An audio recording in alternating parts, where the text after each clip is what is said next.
Envious, you don't have one? I am envious, yes.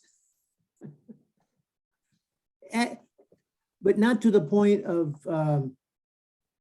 coveting. Okay. Good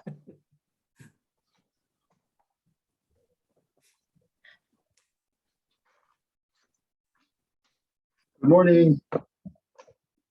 Morning, David. Welcome to the Roy Branson Legacy Sabbath School on January 8th, 2022.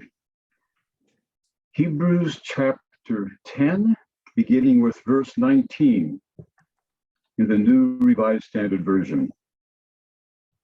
Therefore, my friends, since we have confidence to enter the sanctuary by the blood of Jesus, by the new and living way that he opened for us through the curtain, that is, through his flesh, and since we have a great priest over the house of God, let us approach with a true heart, in full assurance of faith, with our hearts sprinkled clean from an evil conscience, and our bodies washed with pure water. Let us hold fast to the confession of our hope without wavering, for he who has promised is faithful. And let us consider how to provoke one another to love and good deeds, not neglecting to meet together as is a habit of some, but encouraging one another, and all the more as you see the day approaching. For if we willfully persist in sin, after having received the knowledge of truth, there no longer remains a sacrifice for sins, but a fearful prospect of the judgment and a fury of fire that will consume the adversaries. Anyone who has violated the law of Moses dies without mercy on the testimony of 2 or 3 witnesses. How much more punishment do you think will be deserved by those who have spurned the Son of God, profaned the blood of the covenant by which they were sanctified, and outraged the Spirit of grace? For we know the one who said, "Vengeance is mine, I will repay," and again, "The Lord will judge his people." It is a fearful thing to fall into the hands of the living God. But recall those earlier days when, after you had been enlightened, you endured a hard struggle with sufferings, sometimes being publicly exposed to abuse and persecution, and sometimes being partners with those who were so treated. For you had compassion for those who were in prison, and you cheerfully accepted the plundering of your possessions, knowing that you yourselves possess something better and more lasting. Do not, therefore, abandon that confidence of yours. It brings a great reward. For you need endurance, so that when you have done the will of God, you may receive what was promised. For yet, in a very little while, the one who is coming will come and will not delay. But my righteous one will live by faith. My soul takes no pleasure in anyone who shrinks back. But we are not among those who shrink back and so are lost, but among those who have faith and so are saved. Let us begin with prayer. Dear God, we're thankful for this ancient letter. It is puzzling in so many ways, but also delightful in so many other ways. We pray that as we join 20 million people around the world this next few weeks to study it, we will be blessed with them, and that maybe we can contribute to the conversation. In Christ's name, amen.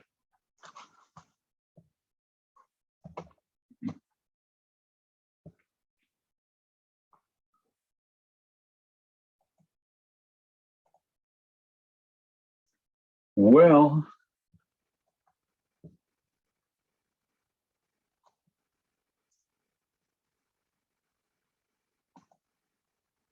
as you know,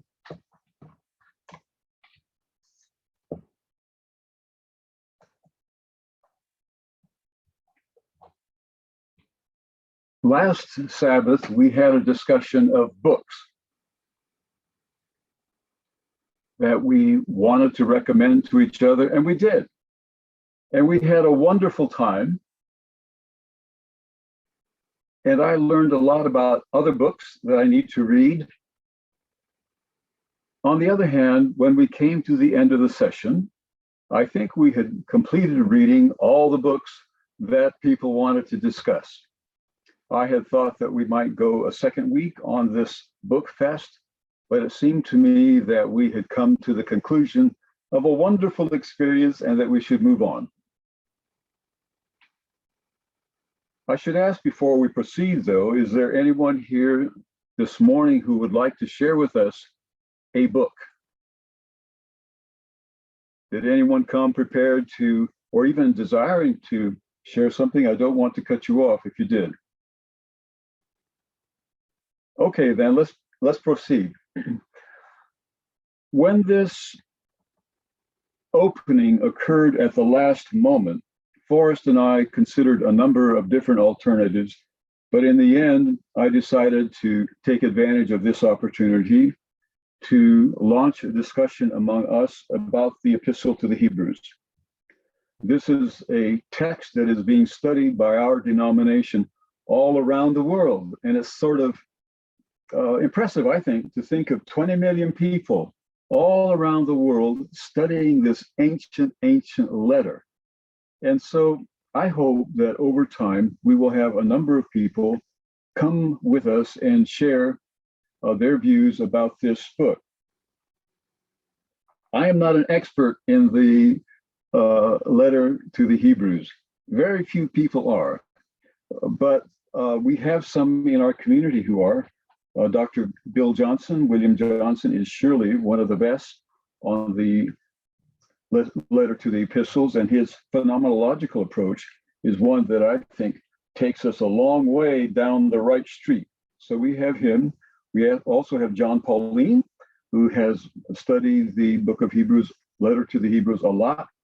And there are others. So I hope to line some people up that we can sprinkle in with our other conversations as time goes on.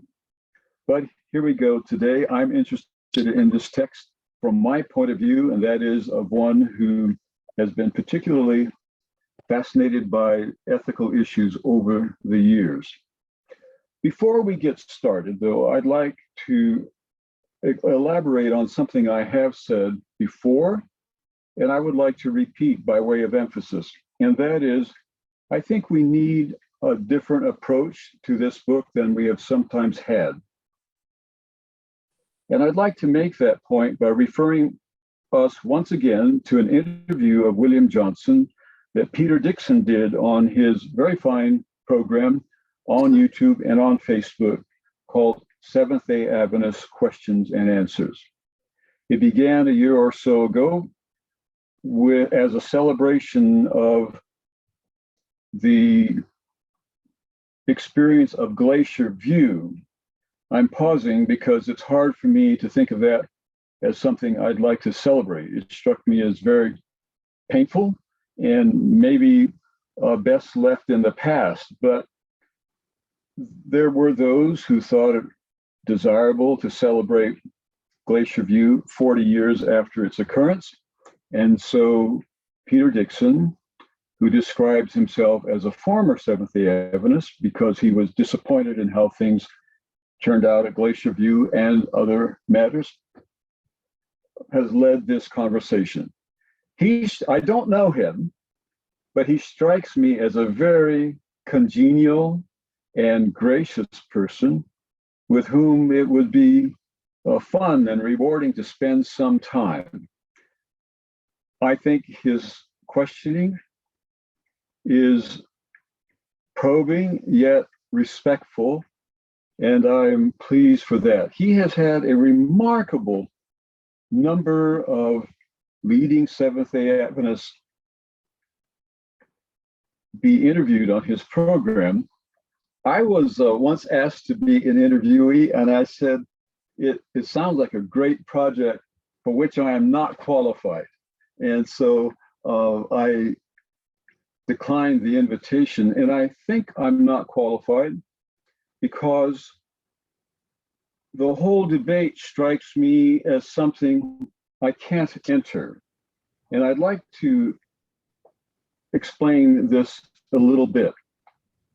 When Peter Dixon asked William Johnson this question, did anything supernatural happen in heaven on October 22, 1844?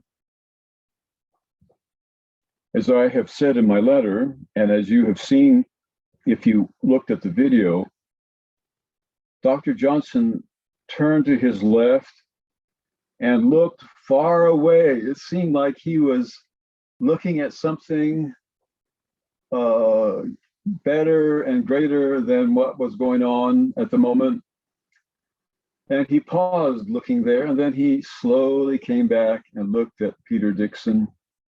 And very quietly he said, I don't know how to answer that question. Now, Peter Dixon has featured that answer at the introduction of his recording of that interview, and perhaps at the introduction of other recordings. That I don't know, but surely at the beginning of the one that is of William Johnson. I do not know why Dr. Johnson answered that way. I do not know why he said, I don't know how to answer that question. However, I would like to speculate about it a little bit and see if it comes anywhere near close to what he had in mind when he responded that way. So I can't tell you why he answered that question that way. What I can say is that I thought it was a perfect answer, and I will offer 3 reasons why I think that was the only possible way to answer the question. First of all, the question seems to presuppose a kind of literalness between the earthly sanctuary and the heavenly sanctuary that we might want to reconsider. If one looks at the book Questions on Doctrines, one will notice that its authors are rather nuanced on this matter.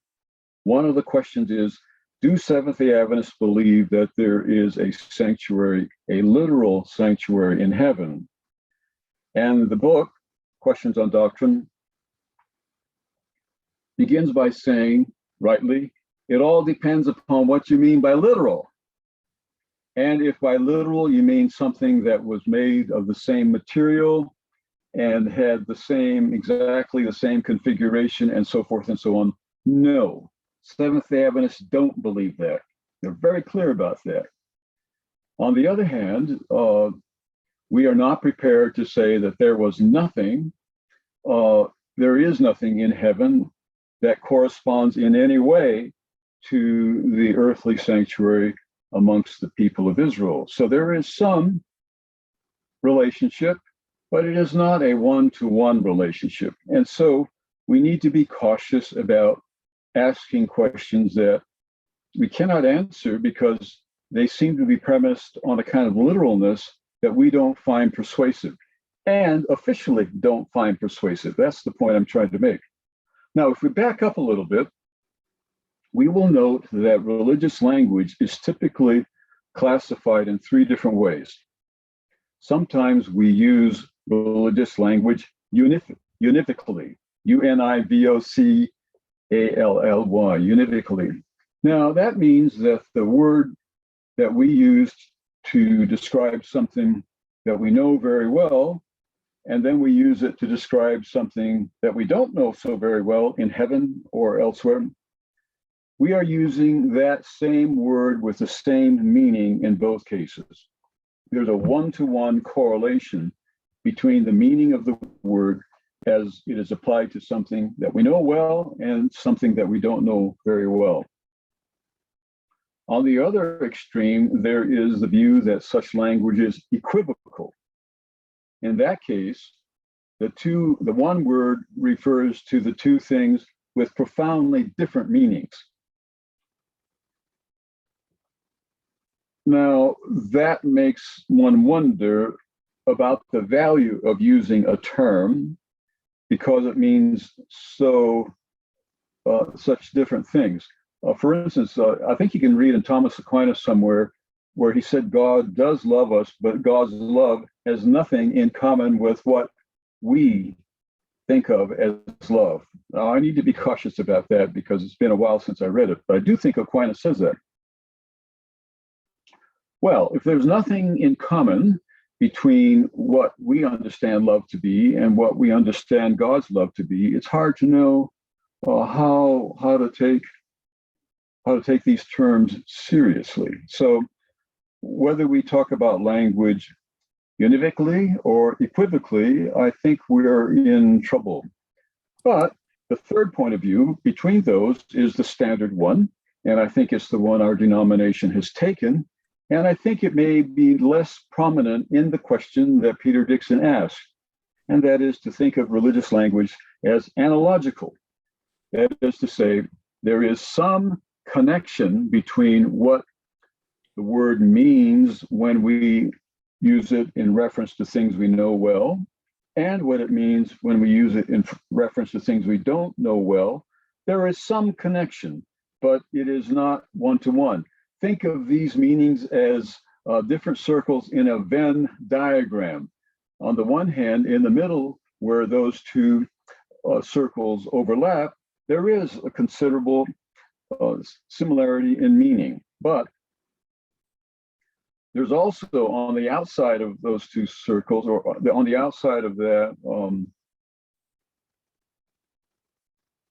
area between the two circles, there is a lot of difference. So there's a connection there, but it's not a total overlap, a partial overlap, but not a total overlap. And that's what analogical language is all about. So there is, now, Questions on Doctrine does not use that term analogical language to my recollection. And I looked at it again this morning. But what they say means that they take this language to be analogical.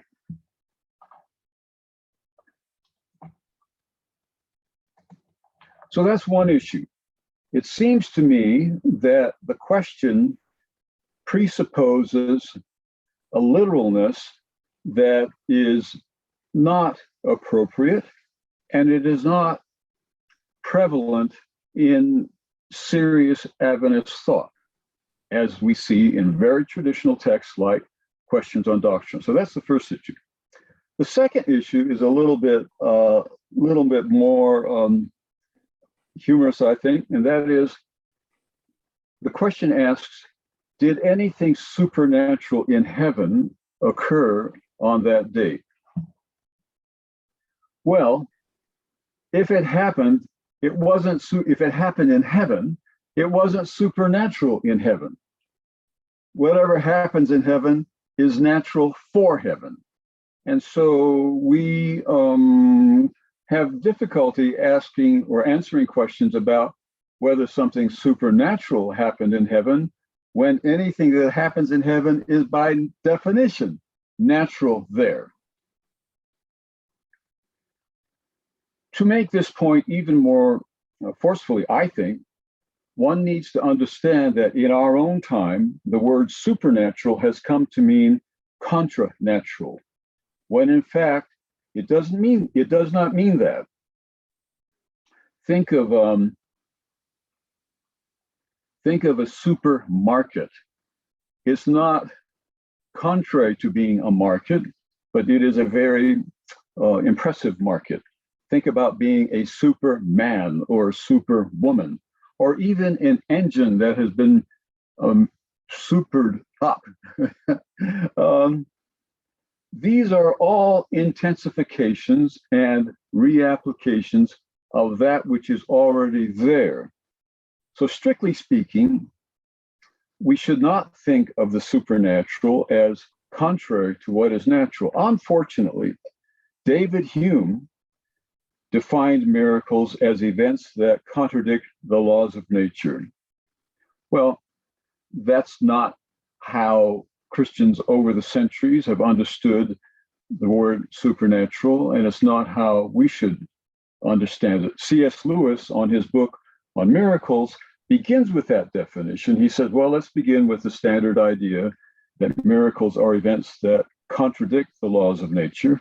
But as one moves through his book on miracles, one realizes that he too edges away from that unfortunate understanding of it. After all, he was a specialist in medieval literature, and the Middle-aged people were very much aware that supernatural does not mean contranatural. I think that David Hume was set up by the deists to make that move. That is, they wanted to prove the existence of God by, at least some of them, wanted to prove the existence of God by referring to events that contradicted the laws of nature. And when an influential group of people does that, then it's not unsurprising.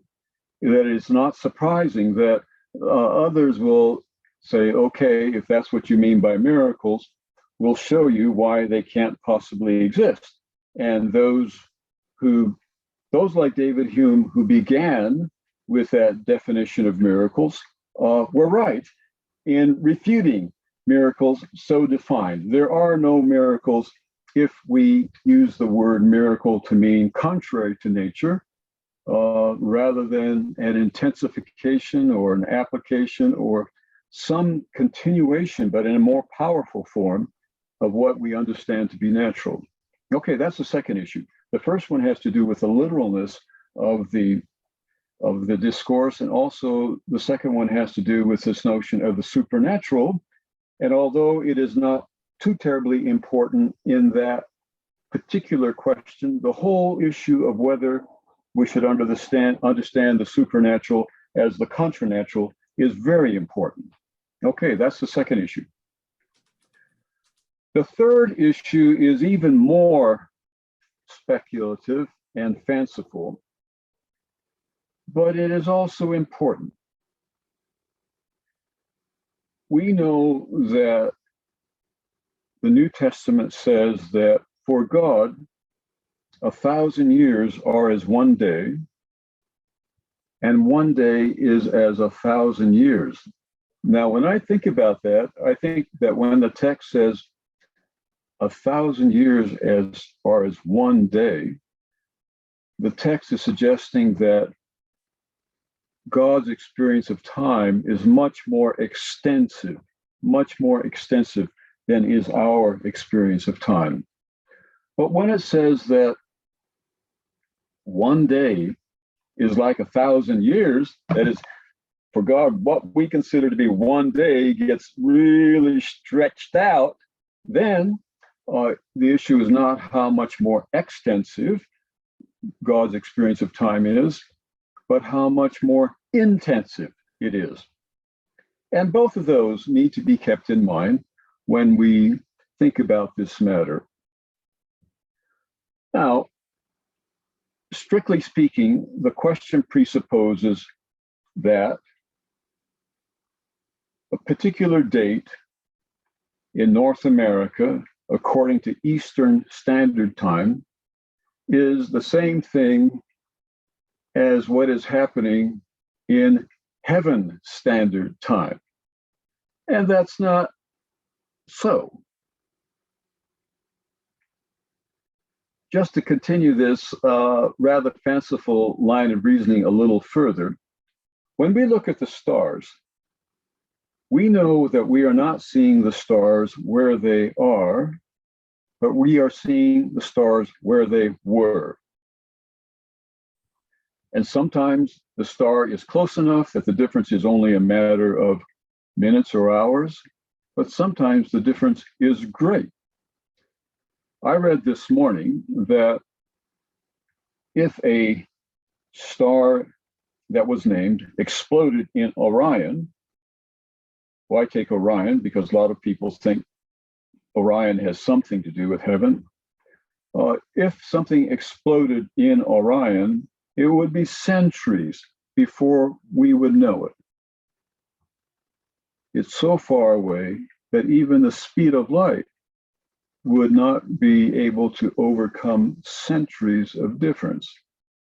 Well, what does this mean? If we're looking at the stars and we see things that look to us as though they are, but in fact they were, the same would have been true with Hiram Edson. If indeed he saw heaven in some literal way, he was seeing something in his time that occurred much earlier in heaven's time. In fact, if we think about it, and this is where it gets very fanciful, if we think about it, it's possible that when the investigative judgment began on Eastern Standard Time, it had begun centuries ago on Heaven Standard Time. In fact, it may have begun so much earlier that there were no humans yet to judge. So that's an odd thing, isn't it? To have an investigative judgment begin in heaven before there are any human beings to judge. Now, I can see that that's a very fanciful line of reasoning, but I'm using it to make what I think is an important point, and that is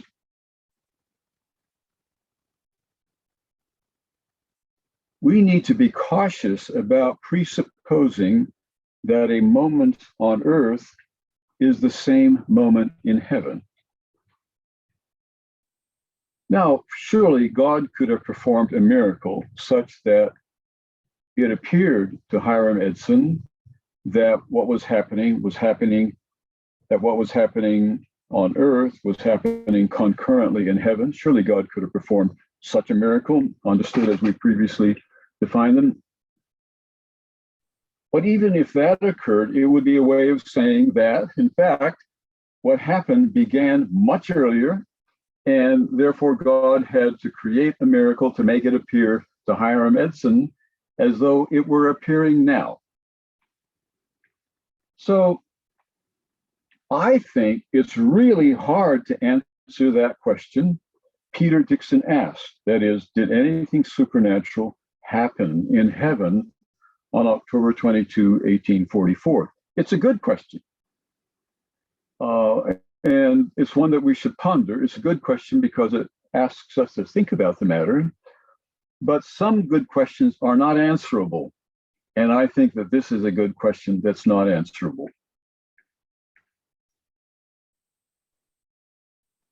Now, I don't know if that has anything to do with what Bill Johnson had in mind when he said, I don't know how to answer that question, but it is what I have in mind when I hear that question asked. And it is also, I think, the reaction of many people who were at Glacier View. Here we had an intense discussion about, amongst other things, what was going on in heaven and where Jesus was on that date. And the discussion proceeded amongst some who were there, apparently. I wasn't there, but this is the report I received. The discussion proceeded on the basis as though there was a literal and contranatural and concurrent event on that date, concurrent in heaven and on earth. And many people who were there just found that having a game with those rules didn't work for them. And I feel a little sensitive about this, and sometimes I complain too much, I think. But it has been altogether too easy over the last 40 some years for people to say that those who didn't speak up at Glacier View were cowardly. Now, it's possible that some of them were cowardly, but man looks on the outward appearance, but God looks on the heart. If someone tells me that he or she has been cowardly, I hope I will say, are you sure? That's a pretty severe thing to say about oneself. Are you really sure that you're cowardly? But if you insist that you're cowardly, I will reluctantly agree. But for any of us to suggest that someone else was cowardly, I think is really stepping over the line. Really, and it's stepping over the line, not in a trivial way. It's stepping over the line in a very destructive way. And we shouldn't allow ourselves or permit other people to speak that way. While I'm on this, another aspect of the matter that bothers me is the suggestion that the leadership of the church was interested in, they had a pastoral sensitivity, and that Dr. Ford was a person of theological integrity. So it gets played off, pastoral sensitivity versus theological integrity. But I know the people who were leading the church at that time, and I think that they too were interested in theological integrity. And for them, it was both a matter of pastoral sensitivity and theological integrity.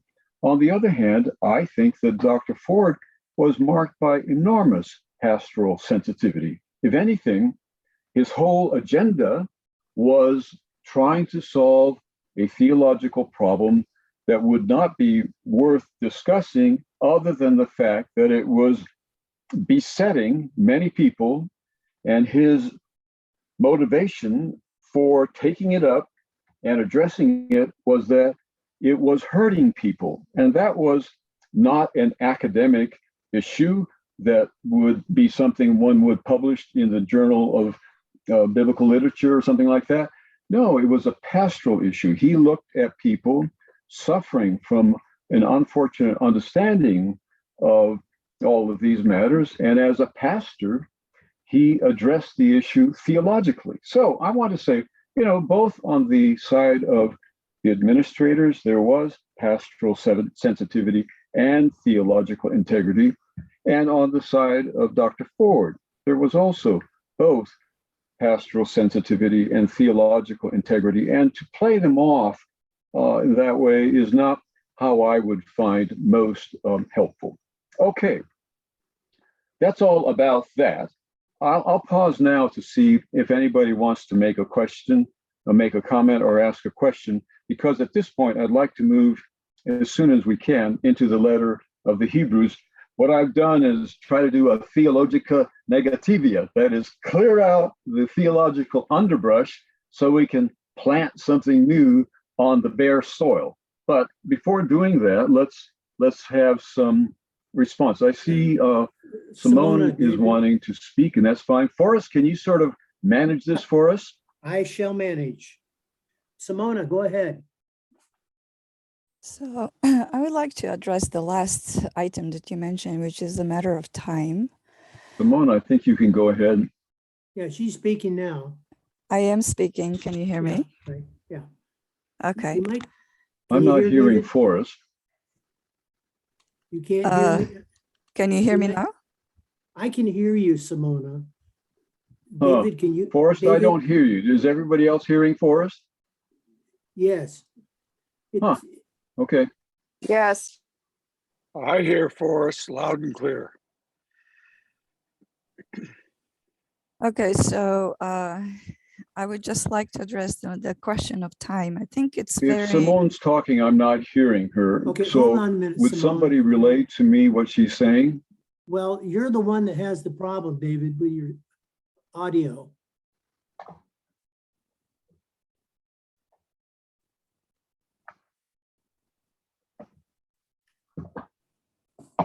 Huh.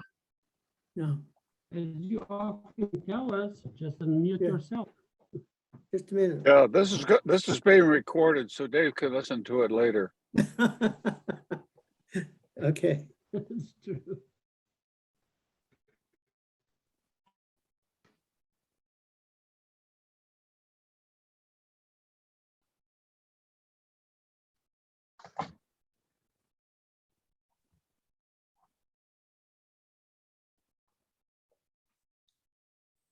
Well, someone must be speaking. If you Yeah. can So I'll check. unmute myself.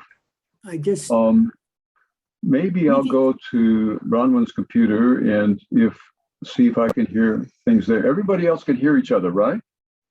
Yes. Okay, let me go to Bronwyn's computer and see if I can work that out. Or you can look on Facebook on your phone. you can do like George does. He has his phone separate from his video.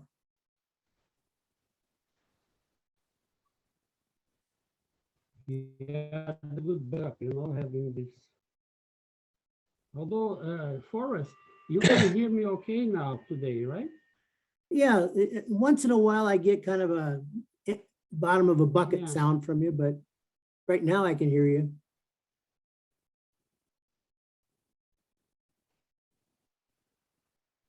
This is why I have the phone on. Yeah, Now I you can can hear the hear pho- well because it's probably, Yeah, I Okay. can hear, you on the, is that the phone, Okay, I'm near Bronwyn's computer and I can hear you. And can you hear me now?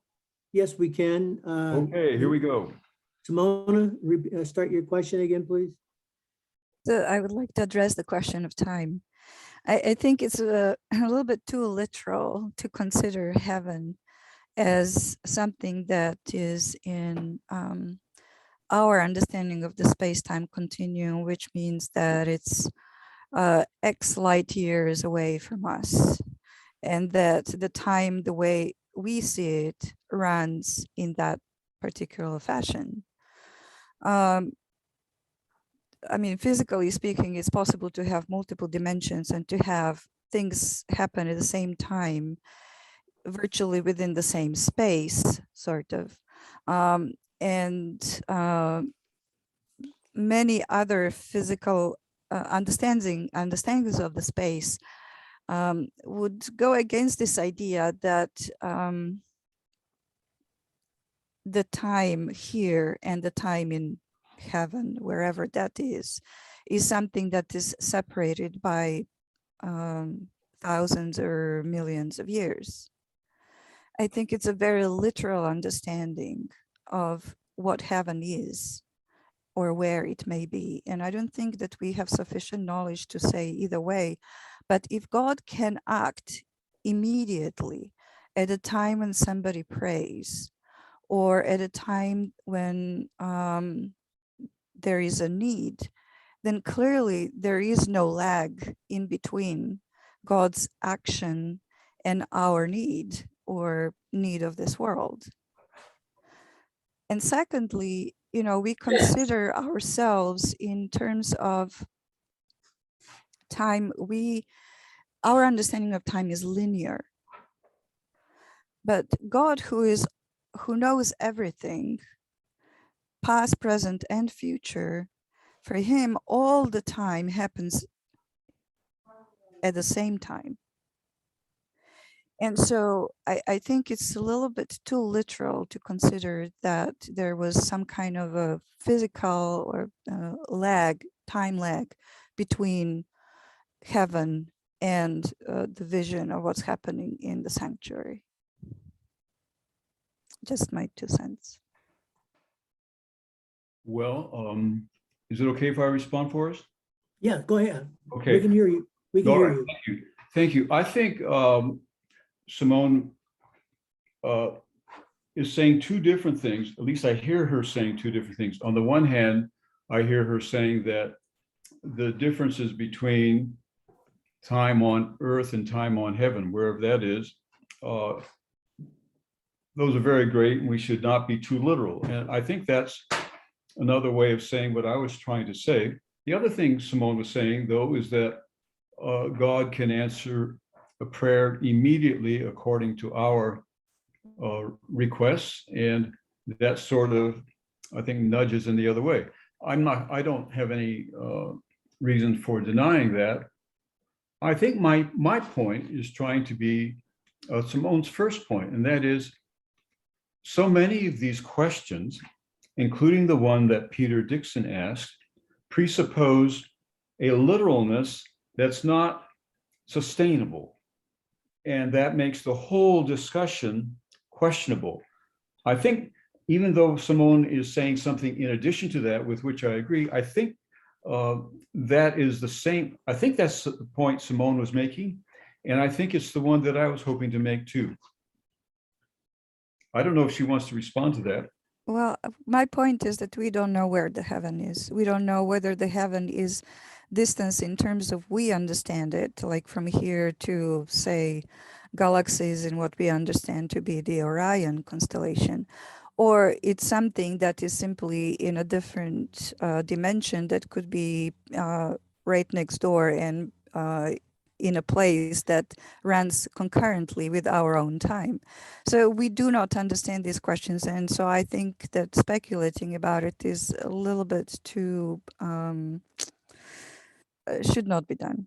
Let's put it that way. I agree that, and I think that was what I was trying to suggest. However, there is one point with which I do see things differently than Simone does, and that is, I don't believe that every moment throughout the whole universe is as one single moment for God. I do believe there's temporal transition in God's experience, and that eternity is probably best not understood, at least from my point of view, as the absence of time, but as the fullness of time. But that's a side issue, and it gets into the question of the openness of God and so forth. But I just will put that footnote on the discussion right there. If God is subject to time the same way we are, then he cannot know the future. It's you know, the time exists because of the distance that exists. I mean, these are, you know, space-time continuum is one thing.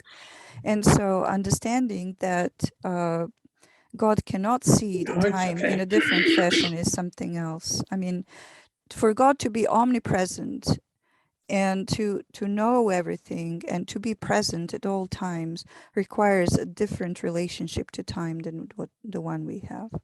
Well, I don't want to prolong the discussion, except just to flag the point that I think that there are some things about the future that God doesn't know. And it's not because there's any inadequacy on the part of God, but it is because things which are not yet can be not known, cannot be known. So, you know, that's a very important discussion that Rick Rice prompted in all the denominations, not just ours, in all the denominations. And when the history of theology in our time is written, he will have a major place, because whether God can discern everything that's going to happen is a problem. Now, I'm pausing because it's really important to say that there is no inadequacy on the part of God.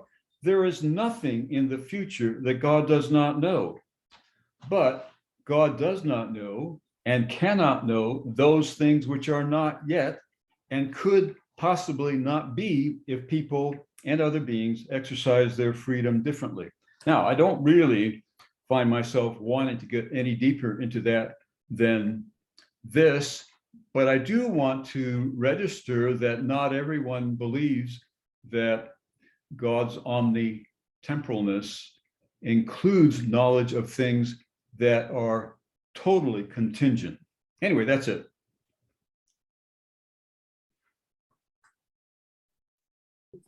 Peter, I'm going to let you speak in here now.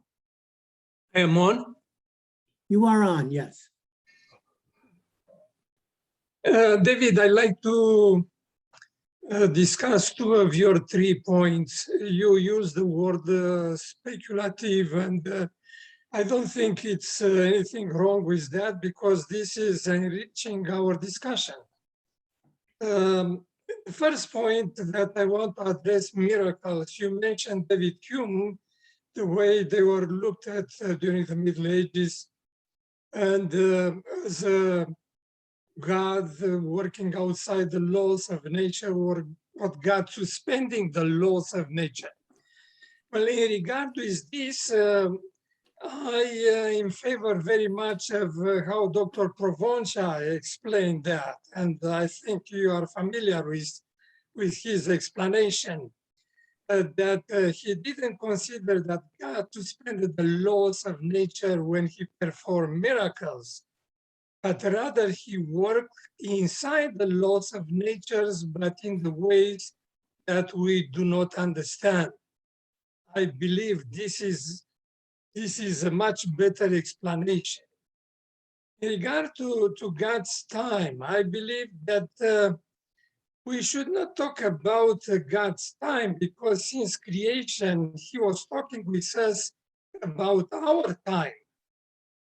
Since the beginning, it was evening and a morning, and we have the time considered in regard to our planet, the rotation of this planet around the sun.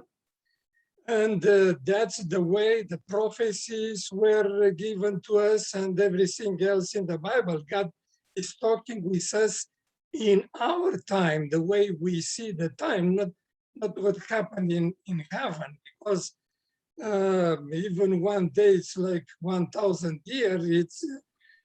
It could be that God doesn't have time at all.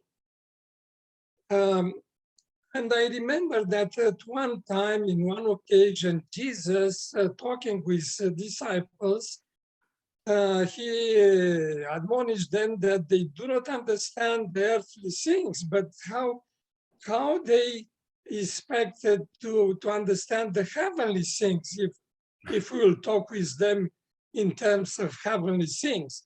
Then I believe that we should just limit ourselves, that God talks to us in our time. Okay, I'm happy with that, and I surely want to agree with you that miracles are not suspensions of the laws of nature, which God performed, or God created, but they are working with and in, with, and under, to use Martin Luther's language about the sacrament. Miracles work in, with, and under the laws of nature. Now, the laws of nature are our best understanding of what's going on. And if something happens that seems to be different from what our laws of nature would suggest, then we need to revise our understanding of the laws of nature. But I often think of people talking into a little box today, talking into a little box, not much bigger than a pack of cigarettes, and they can be heard in Sydney, Australia. Now, I think that in almost all the centuries of human history, that would have thought to have been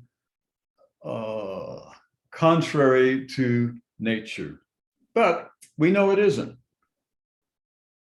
So there are many things like that appear to us to be contrary to nature, but they are contrary to what we understand nature to be. So I want to go along with that. Now, the God's time, all I want to say is that let's be cautious about that. And let's not get into debates that destroy families, that turn friends against each other, that have members of congregations at odds with each other, that divide the people on campuses over this matter. And that's what I'm concerned about, Peter. And I think this has happened, and I'm glad it hasn't happened of late, and I hope it never happens again. But and I think on that we agree. Thank you. David, I have Graham Stacy that has his hand up.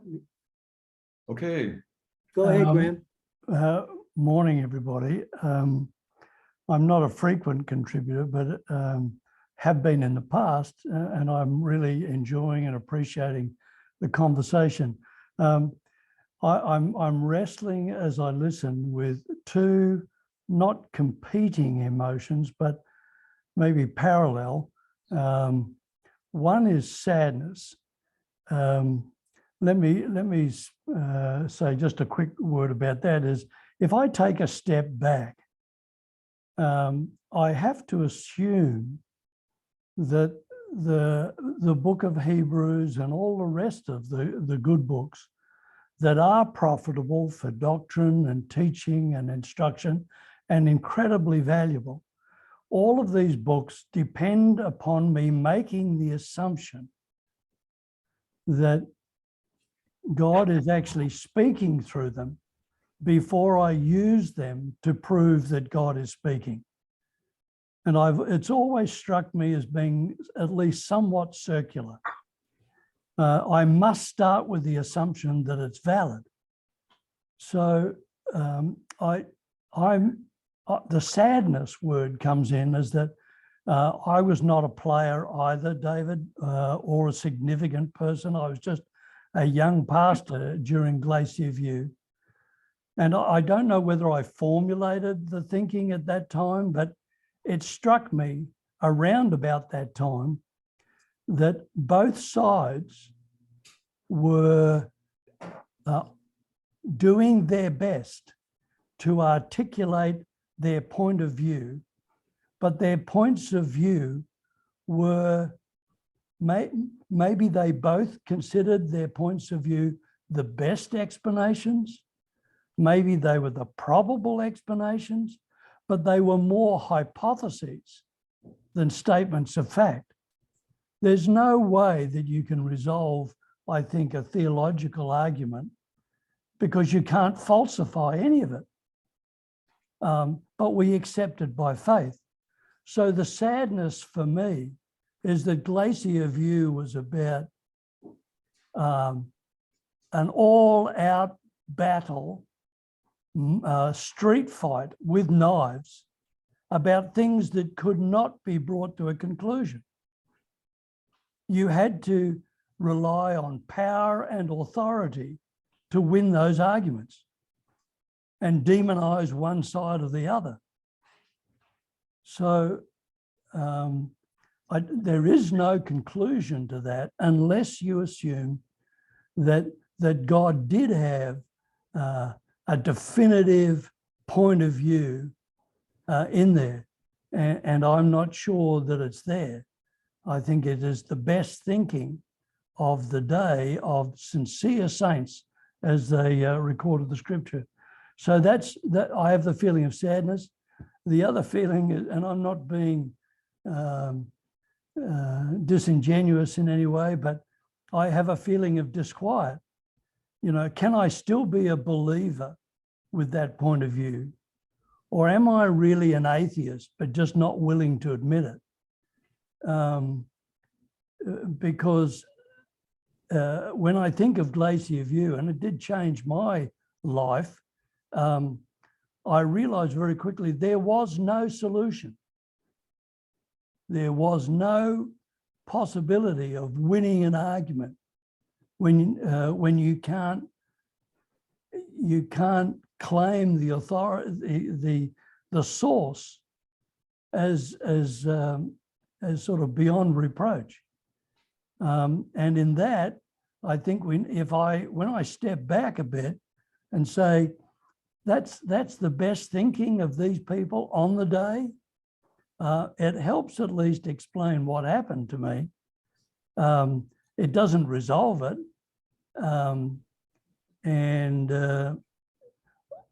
Yeah, that's sort of where I sit as I think about particularly things like Glacier View.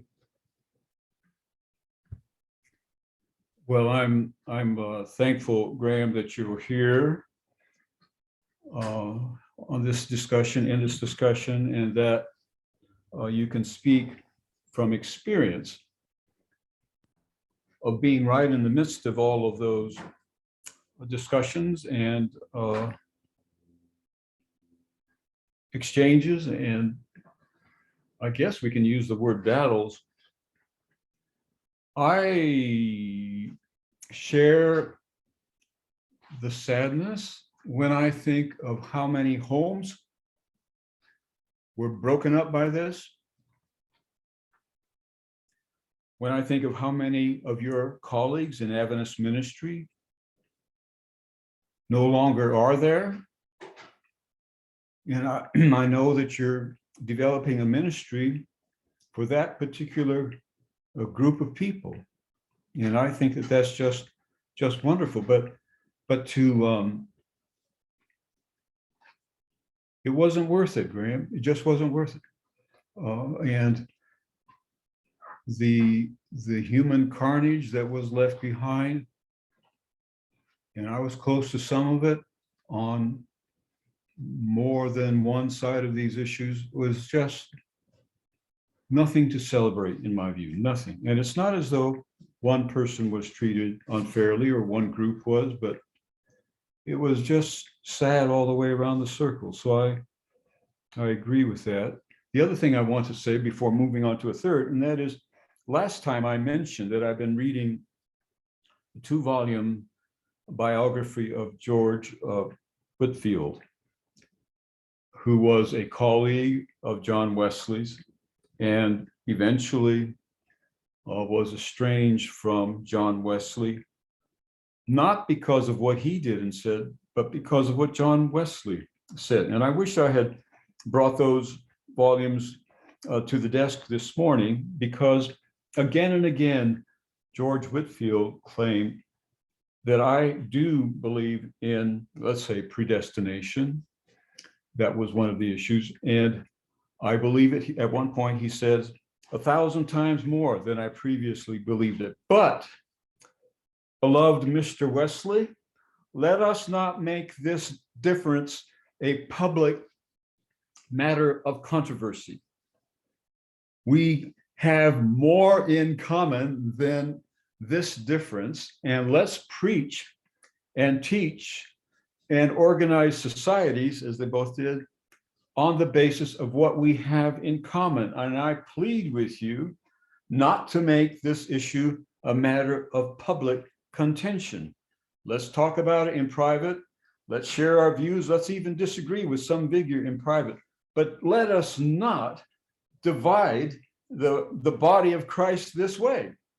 And you know, my appreciation and, I must say, affection for George Whitefield has emerged of late, because on the other hand, Wesley would not let it go. He just insisted on making this a public matter, and he kept attacking, as did Charles. He kept attacking the views of George Whitefield. Now, I can understand that somebody who doesn't believe in predestination thinks that the doctrine is horrific and hellish, and from my point of view, it is. But why should two people who otherwise are working well together allow even this major difference to divide them? So I want to share your sadness and all of that. Now, the other issue has to do with the epistemological reliability of theological claims. And that is an issue that we need to take seriously and recognize, I think, that living by faith means choosing to live as though, for instance, a loving God exists. I don't know that with any degree of finality, and I don't see how anybody could, but we can live as though that's true. We can live as though it's not true, or we can live as though we're going to put that question in suspense. But faith means living as though God is real, meaning that love is stronger than hate, that peace is better than war, that happiness is better than sorrow, that health is better than sickness. You know, all of these things, some seemingly sophisticated people doubt. They will say, well, you can't prove that health is better than illness, because what you take to be illness really is viewed as health in some quarter. But that just strikes me as unfortunate line of reasoning. Of course, we see as through a glass darkly, And of course, we make our choices and we have to respect each other. But I think on the basis of not total confidence, we should move forward. The difficulty is giving wholehearted support to something about which one has some hesitancy. That's the part that really is a challenge. But yeah. Okay, Bronwyn says it's 11:30 a.m. Yeah, I was gonna say, David, should we take our break right now? And Okay. like Bronwyn says, and then come back in 10 minutes? Is that okay? It's Yeah, okay. I think with this would me. be a good time to do that. Okay, I want to thank Graham though for bringing in the reality of the situation as a person who has a firsthand acquaintance with what went on. But I'll tell you, there was nothing worth losing the ministry of 100 pastors, nothing. So on that happy note, let's take a break.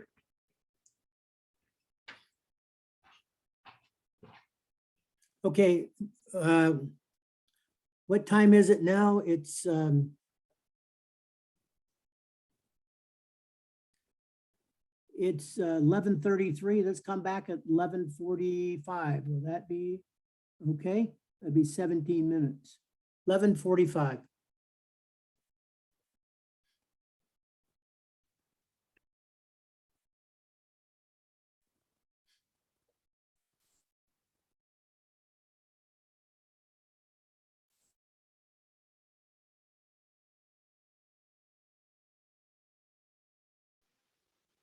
You meant 12 minutes, right? You're muted, Forrest. Okay, 11:45. That was what? 12 minutes. 12 minutes, yeah. That's more than That's 10, good enough. isn't it? Good enough. Yeah.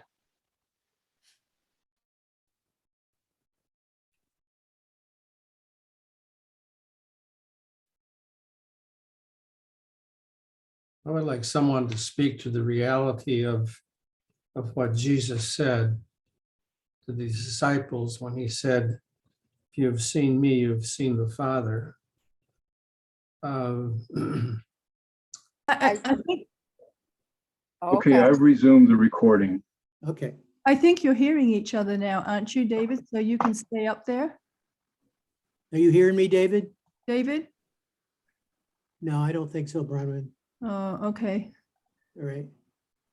Huh. Yeah, he's got me back as co-host, so we're okay. Okay. Thank you. Fine. Okay, and when we come back, we're going to have Dana and then George.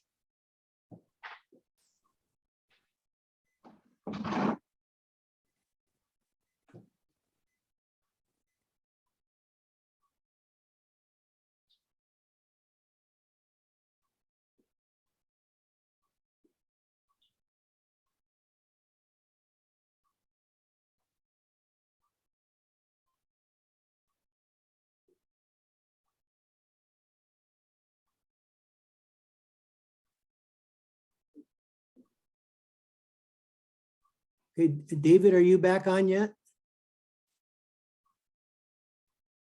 Bronwyn, is he back on yet? There we go. Okay, are you, okay, I'm here. okay. I have two hands up. Okay. You want me to get those first before you continue, or? Sure, sure. Okay, all right, Dana, you ask a question or make a comment? I wanted to make a comment that was directed to what Dr. Larson said about Glacier View and about the pain that was caused by Glacier View and why people couldn't understand that love is more important than what they perceive as truth.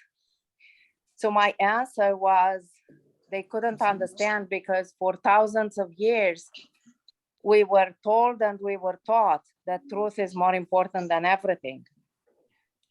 Truth was more important than life. You know, we look at the fact that Jesus was crucified because the truth was more important than the life of a man. Other people died and gave their own life during the Inquisition because of the truth. We have Sir Isaac Newton that supposedly said, Plato is my friend, Aristotle is my friend, but my dearest friend is the truth. So I guess we have the war in heaven that happened because of the idea of truth. Truth is more important than peace. Being right is more important than loving your neighbor. So I guess what Glacier View did for our history is it taught us an extremely important lesson, that sometimes the better understanding of God and the best representation of God is to love one another, not to seek to be right and to proclaim what you believe is truth. And this is exactly what Jesus did by coming into the world and dying for us. And Glacier View made possible a position like Dr. Larson's position. He and many others that choose to love their opponents. And this is only possible in this century, when we accept that many things can be true in the same time. We basically went back from before the Greek dialectics. We went back to the wisdom of the Jewish people that had embraced this idea that different things can be true in the same time. So I'm personally grateful for not for the fact that Glacier View happened, but for those people that learned a lesson and learned to live out more, embracing more grace, like Dr. Larson does. Thank you. Okay, If I can respond to that, is that okay for us? yes, go ahead. I think there's a very practical reason why love for each other is more important than truth. And it is this: if we love each other, we can continue the investigation and continue the search for truth, and our understanding of truth will grow. Mm-hmm. But if we don't, if we make truth more important than love, then we break up the community that is not only a community of faith, but it's a community of knowledge and of learning. We break that up, and the discussion cannot continue. The investigation cannot continue, and therefore we make no progress. So there's a very practical reason why maintaining the integrity of the community by having forbearing love matters. It's not some kind of sentimental dream. It is practically important to do things that keep the community of faith. In the scientific community, people who do things that disrupt the scientific community are doing very destructive things. And the same would be true of those who disrupt a religious community. We need to be able to realize that the ongoing conversation is more important than our particular contribution to it. So I agree with Dana very much. Thank you. Thank you. Okay, I'd like to go to George. Okay, I'm here. I guess you can hear me well now, right? Yep, I can hear you. Yeah. Was interesting, David, that you came up with one feeling, one emotion that I was thinking about it since you said it, is sadness, because at the time of Glacier View and since Glacier View, my feelings were kind of disappointment, feeling betrayed, feeling deceived, frustrated with the way the church handled their case at Glacier View and the years before, since inception, basically. But now, when you were talking about sadness, I could feel your sadness, and it triggered a sadness in my heart too. Yeah. And Glacier View, at that time I said, well, Desmond Ford is just 30 years ago ahead of the church. It would take 30 years for the church to catch up. Well, guess what? Here we are 40 years later, and there was no movement basically in the church. Many other people moved on, but not the core of the church. So I don't know how put these things together. What's gonna happen from now on? Because you cannot reconcile, in my opinion, you cannot reconcile the book of Hebrews with the core, the interpretation that the church has in terms of 1844 and the IJ. Like I put on the chat, I put it 40 years ago, a secretary of a division, South American division, in my living room said the doctrine of the investigative judgment in 1844 are the central pillars of our church. And that's when I gave up the idea, because I thought, well, it would take 30 years. Here we are, 40 years ahead, and nothing happened. Do you think that something can be reconciled here? What kind of changes have to be made? Well, I think the feelings of frustration and disappointment and anger are all understandable and appropriate at the time. There was a lot of needless commotion, and there were many excessive claims, like the one that was made in your living room, suggesting that if we altered our views on these matters, the church would lose its reason for being, which is really kind of overly dramatic.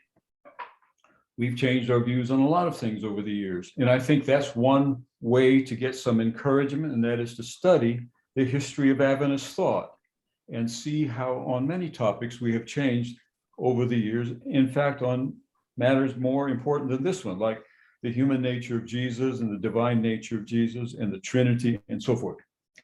Now, I don't have much faith that the whole denomination is going to change on anything. I think we're now large enough that we should expect for there to be, on many issues, a range of positions, different schools of thought, just like the Roman Catholics have and many Protestant denominations have. So I differ from people even as close to me as Charles Scriven, who seems to me to be holding out for the possibility that our whole church can move in the same positive direction. And I doubt that, but that is not a matter of discouragement to me. It is a matter of obligation to me. That is, I think I have an obligation to do what I can to keep one school of Adventism alive and flourishing. And that's one reason I'm here. I really want to keep a view of Adventism that I find more persuasive going and so forth. Now, I didn't realize it, but I learned this from Steve Daly's book, that Bert Holoviak says that all the way back, there have been three primary streams of Adventist thought: the more traditional perfectionistic one, and the more evangelical Protestant one, and the more liberal scientific one. And that from the very, very earliest times, we have had these three strands, and they have caused tensions at times, like when Dr. Kellogg was not appreciated and let go. On the other hand, those three trends have not disappeared. They just kind of keep up there. And then George Paxton noticed this in his book, The Shaking of Adventism. He said, well, there's a kind of Adventism at the Review and Herald. There's another kind of Adventism at Andrews University. And there's another kind of Adventism still at Loma Linda. And so Bert Holoviak observed that in the early years, and George Paxton observed that in more recent years. So I think we ought to embrace that pluralism and not expect everybody to see things as we do. Now, I do have a question though, and that is, I have not yet looked at the current Sabbath School quarterlies on Hebrews, and I regret that I have to say that. I'm going to look at it as soon as I possibly can. But I don't know whether the present quarterly continues what you and I would think is not the best way to understand Hebrews, or whether it makes some changes. I really don't know. I would hope it makes some changes, but perhaps somebody in our conversation who has looked at it can tell. I am going to check that out because I think it's important. I know some people become more and more rarefied and sophisticated in their projects of maintaining a historic position, but even changing the terms from investigative judgment to pre-Advent judgment is a change. I don't know if it's that much more helpful, but it is a change. And so, but let's see. But I'm going to look at the quarterly and see if we made any progress or not. Any progress in the direction that I think is the right direction. Yeah, please do, and tell us. You're in charge of checking it out and telling us. I personally, I doubt, but we will see. I personally doubt, because, you know, David, honestly, the church cannot change their position ever. They can't, and they won't. Why do I say this? Because changing their position will be touching Ellen White's role in the church, and that's untouchable. That's untouchable. We saw this with Ballinger, with Kenwright, with Ford, with everyone. You touch the SOP, that's it. That's the end of the conversation. So that's a problem in the Adventist church, as I see it. So they have been distorting Hebrew so many times. Check it out and tell us. Maybe there's some hope there. Thank you. Okay, thank you very much. Well, you know, whether we want to or not, we're all going to have to update our views of Ellen White. The historical evidence doesn't permit us just to stay where we were on that matter. Yeah. Even Neil Wilson said that we have learned things that we didn't previously know. Now, some people are just adamantly refusing to look at it. But you can't do that, and I can't do that. Now, there are different reactions to it. Steve's is one. Ron Grable's is another, Jonathan Butler's is another. But the point is, none of us can escape looking at that evidence that will require us to make some changes, whether we want to or not, or so it seems to me. Yeah, there are not enough holes in the sand anymore that can be used. Yep. Exactly. It took me a while to catch on there. I'm a little bit slow, but now that I see what you mean, it's funny. Okay, thanks. Write that down. Thank you. Bye-bye. Okay, all right, David, do you now want to continue on for the next half hour on your planned remarks? Is there anyone who wants to speak? I don't see anybody's hand up right now. Okay, I'll go for it. And I'll just wait a minute. Dana, I've already picked up your hand once. Do you have a quick comment that you want to do? Yeah, I wanted to say that I looked through the quarterly and it doesn't seem to make any progress from the traditional view. That's one thing. And on another thing, you know, again, we come back to the issue of truth. When faith is strong, truth doesn't matter. We know that how important meats are, MYTHS are for people's life, and we can continue. We have in this day people that still believe that the earth is flat. So, you know, I'm not saying don't hold on to hope, but don't undermine the power of a myth to drive people. Okay. Yeah, okay. Well, founding stories do have that power. And I think we have to take another look at Hiram Edson. And one little suggestion I want to make is that, you know, we don't know objectively what Hiram Edson experienced, and we can't know that. And some people will say, well, it was a reduction of cognitive dissonance, or it was a way of rationalizing existence of the church or come into grips with a great disappointment. Of course, it was all that. But was it just that? No, because here we are today in a movement that he partly got going. But it has seemed to me that on October 22, 1159, October 22, those who expected Jesus to come were not asking themselves, what is Jesus doing in heaven? I think they were asking themselves, why has Jesus abandoned us on earth? And whatever happened to Hiram Edson, he had an experience in which he believed he saw Jesus. Now, we have emphasized what he saw Jesus doing, but I think that wasn't the important point in that context. The important point was that he saw Jesus doing it. It wasn't what Jesus was doing it. It wasn't what Jesus was doing. It was that Jesus was doing it. And this was a response to the sense of abandonment they were experiencing. I don't see how any traditional doctrine of the investigative judgment addresses the sense of being abandoned that those people experience. But not seeing Jesus one day and seeing Jesus the other day was a way, I think, of them coming to grips with their profound sense of being left out, as though the world was totally without the light of God. And I hate to be too sentimental about it, but I will be somewhat sentimental, and that is, we all go through great disappointments. And when we go through great disappointments, we can feel abandoned by God. After all, even Jesus said, my God, why have you forsaken me?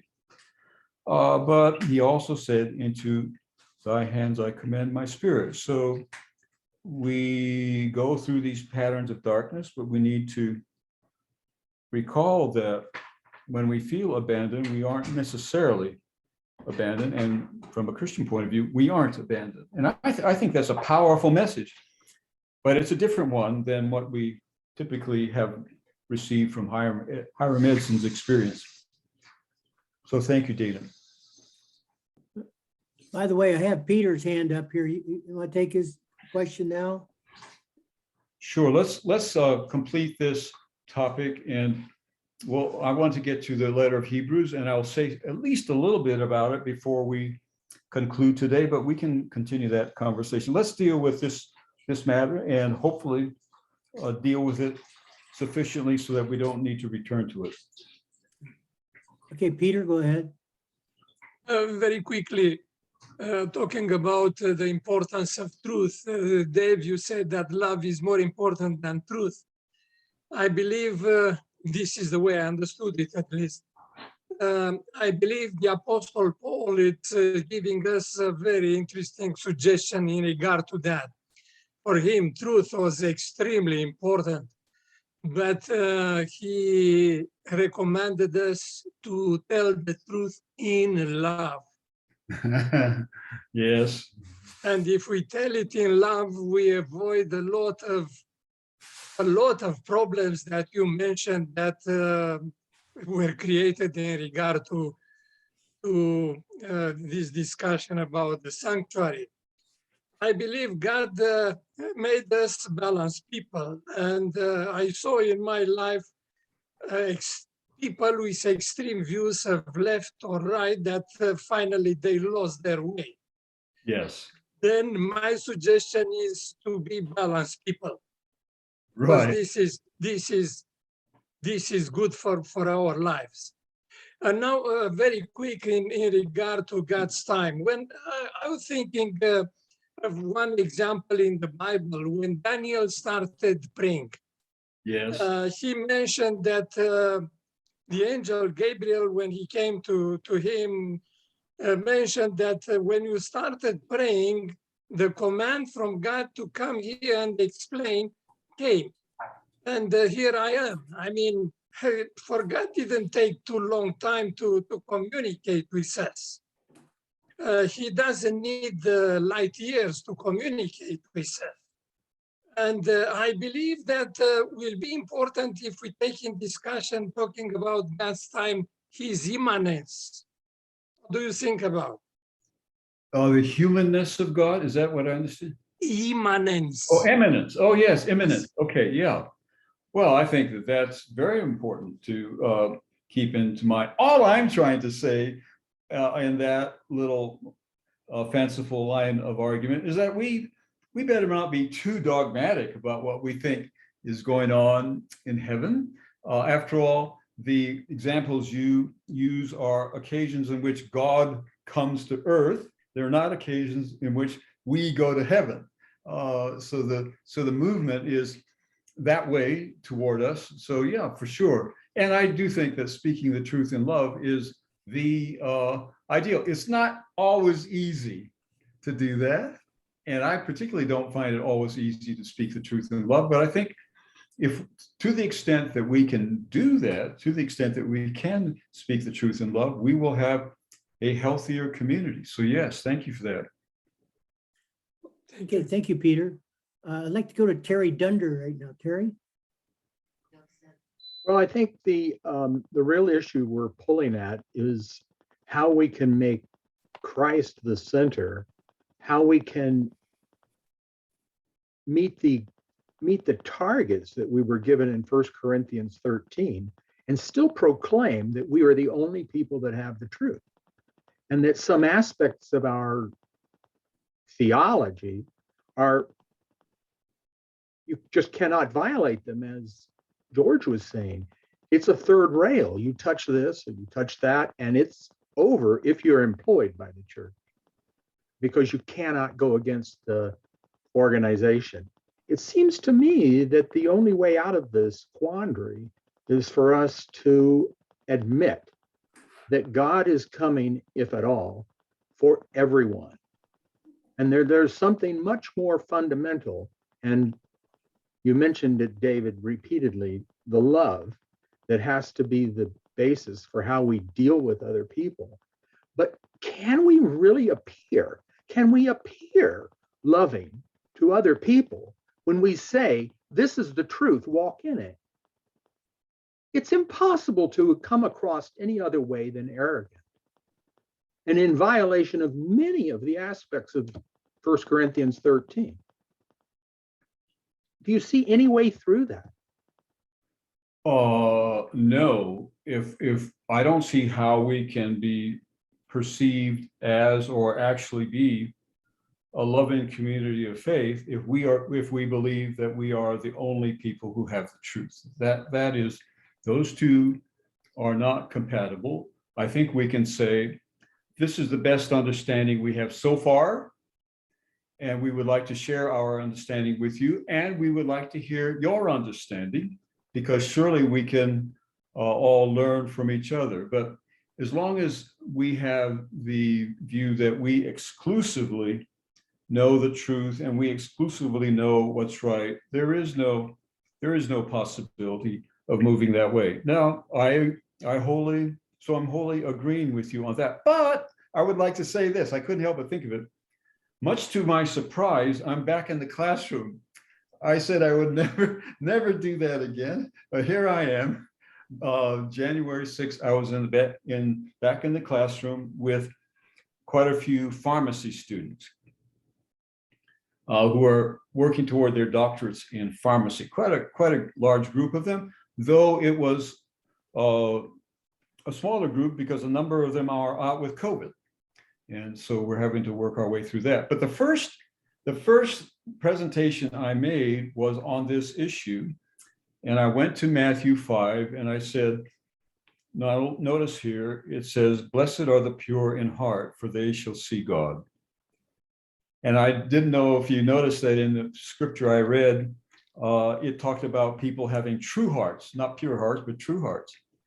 And the suggestion I tried to make, and I tried to make it as more than a suggestion, is that to be a person of pure heart means to be an honest person, an intellectually honest person, a person who wants to know what's truth and who will live according to it as best as possible. Now, the text we just read said that if we willfully persist in sin, that's a problem. But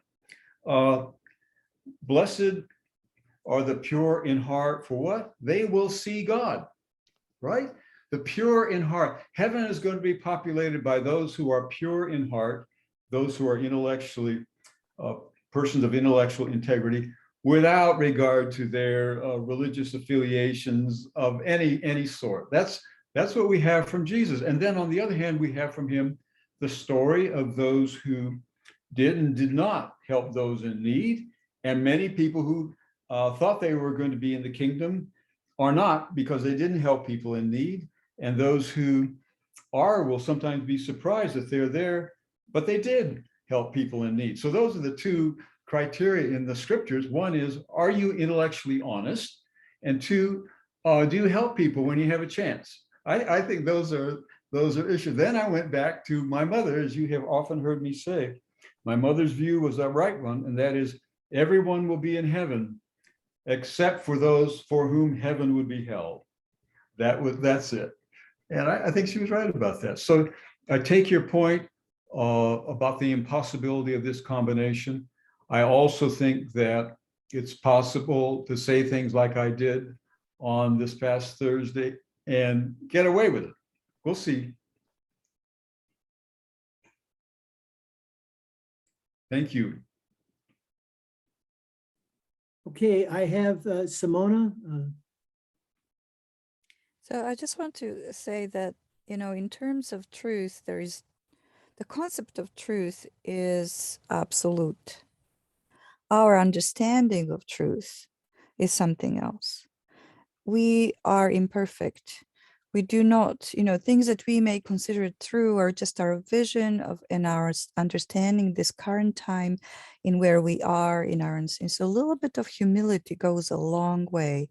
We talk about our understanding that we hold the corner on truth. And I think that when we look at God's idea of truth, the absolute truth of what truly is, that cannot be separated from love. But in our human understanding, that humility and understanding that we don't know everything, and that we are growing in understanding and knowledge, should allow us to be a little bit more tolerant and to accept each other in our imperfections, because we are all imperfect. Well, I appreciate that, Simone, because because both aspects of what you said are really important. On the one hand, we need to have a kind of humility nurtured by our understanding of how limited all of our views are. On the other hand, though, we don't want to give up the idea that some things actually are the case and other things actually are not the case.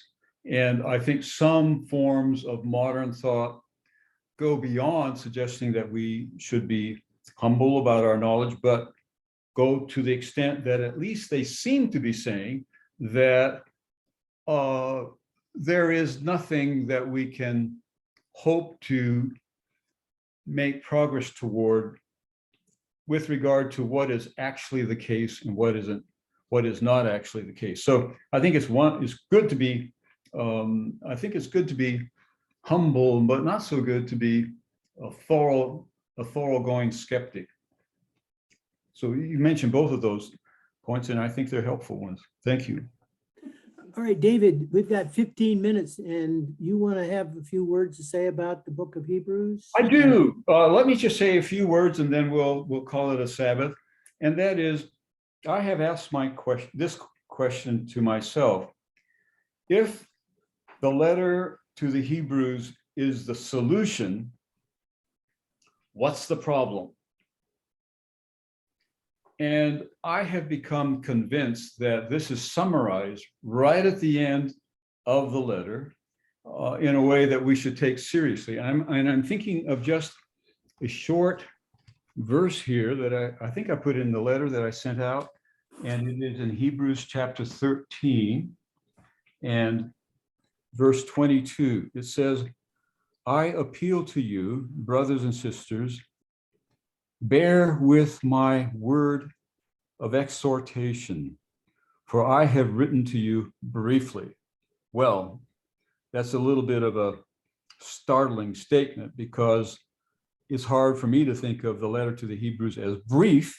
Maybe it's only 13 chapters long, but it's pretty detailed and intense in its line of reasoning. So I would not use that word briefly there, but that word of exhortation is important to me. That is, this writer, whomever it is, or whoever it is, says, I have written this for the purpose of exhortation. That's the purpose of it. Now, the people, I think, who received this letter were not suffering from doubt. They were not suffering from cowardliness. They were not suffering from being inhospitable, and so forth and so on. They surely weren't suffering from perplexity about what was happening in heaven at the time. But they were running short on endurance. I suggested last night in my family that I think the problem here was spiritual fatigue. It's the feeling that one has been in the Christian walk for many years and it's becoming sort of tedious, and that it's becoming not just boring, but it's become stale. And I think of it as how people often feel toward the end of running a marathon. There are those who seem to scamper right over the line at the end of the marathon with a lot of energy left, but most people come there pretty tired, pretty exhausted. And that's the problem, I think, that Hebrews is trying to address. Now, when I read the letter, the word exhortation does not convey the feeling that I have when I read the text.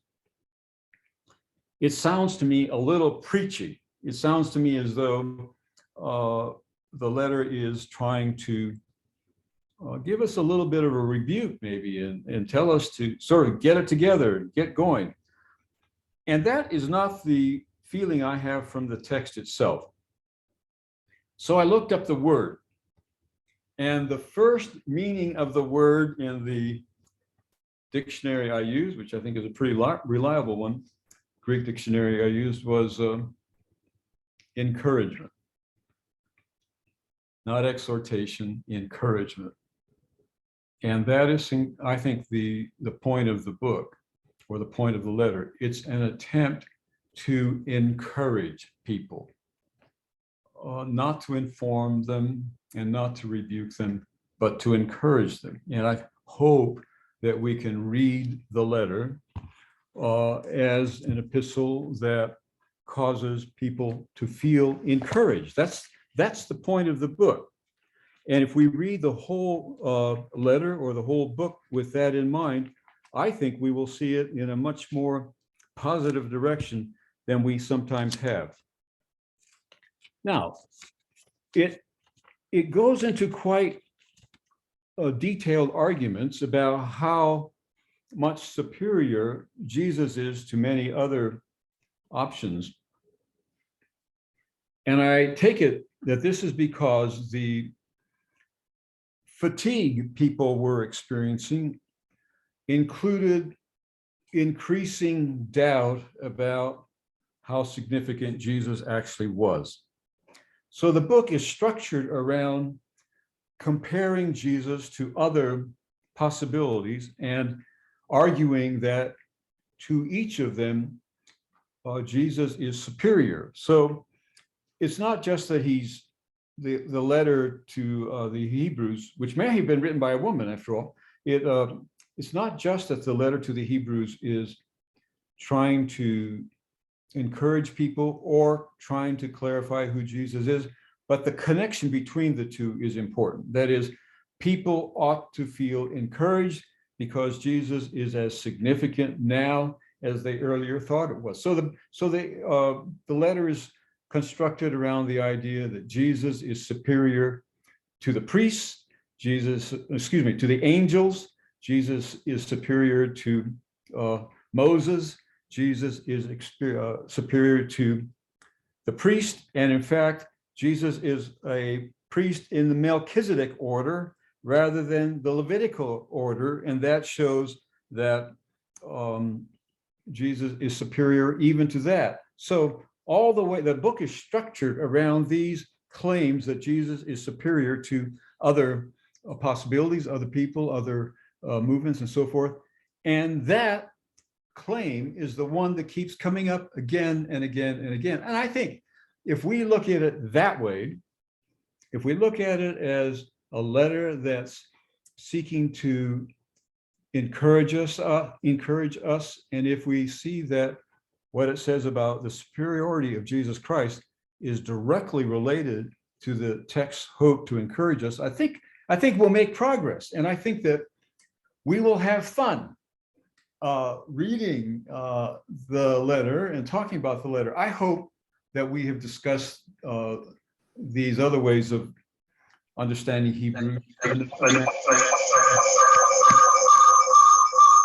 and that we can move on and read the letter as it's intended to be read. That is a text designed, purposed, and intending to encourage us when we sometimes feel a certain fatigue in the Christian walk. So that's where I hope we go. I think we're out of time for now, but that's in a capsule what we can do. I think what one could do, if one wants to, is to re-listen to Alexander Scorby's reading of the King James Version of Hebrews and notice how often it encourages people to endure, to be steadfast, not to waver, not to be discouraged, but to continue their courageous Christian walk. And I think that's the message of the letter to the Hebrews, and I think we will do well to look at it. Forrest, do you have anything more you want to say? No, I think this is a good time to terminate. Do you want us to keep on? Let the I think my first choice would be that we conclude now, but that we stop the recording and let those who want to continue the conversation any way they want, and for as long as they want, without it being recorded. Okay, I'm going to stop the recording right now. How about letting me do the benediction, then we do it? Oh, yeah, sure. Go Okay, ahead. the Lord bless you and keep you. The Lord make his face to shine upon you and be gracious to you. The Lord lift up his countenance upon you and give you peace. Amen. Amen. Thank you, David.